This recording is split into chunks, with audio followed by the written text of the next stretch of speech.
So some of you guys might have heard the sound test and wondered, well, these are a bit scratchy. That is true. I tried a variety of different looping methods as well as things on the Switch, as well as a few different keyboards. And it would seem that most of the ways that I tried end up with a scratchy Blueberry Switch.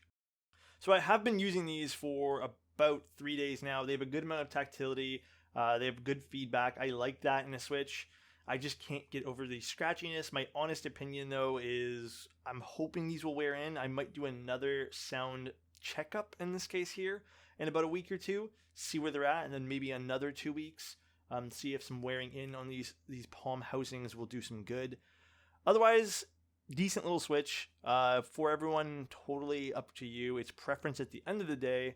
For me, they're a bit too scratchy, so I might go back to some of my other tactile switches.